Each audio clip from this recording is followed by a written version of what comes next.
Inatake ng kaliwat kanang airstrike ng Israel ang Lebanon. Pinuntirya nila militanteng grupong Hezbollah. Yan ang Frontline News Abroad ni Elaine Fulgencio. Walang patid ang mga pagsabog sa Lebanon simula kahapon, kabilang sa lungsod ng Beirut, bayan ng Tura at bayan ng Tyre sa tinamaan ng airstrike mula sa pag-atake ng Israel.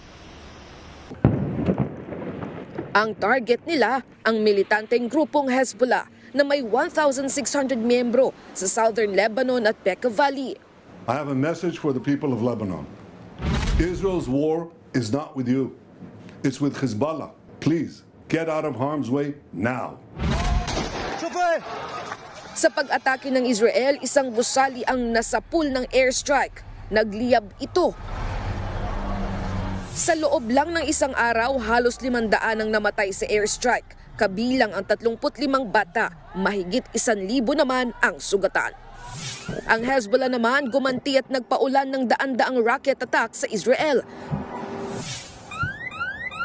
Pero naharang yan ng Iron Dome ng Israeli military. Nangangambang United Nations na baka matulad sa Gaza ang tumitinding tensyon sa Lebanon. Bago ang kaliwat kanang pag-atake,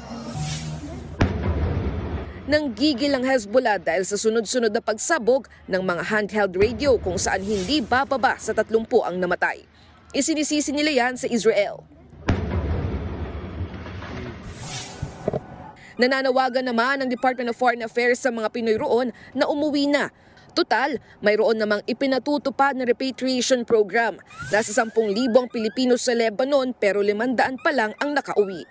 Nagbabalita mula sa Frontline, Elaine Fulgencio, News 5. Mga kapatid, Jiggy Manikad po, iba na ang may alam at may pakialam sa panahon ngayon. Para sa konkreto, kumpleto at komprehensibong balitaan sa Frontline, mag-follow at mag-subscribe sa social media pages ng News 5.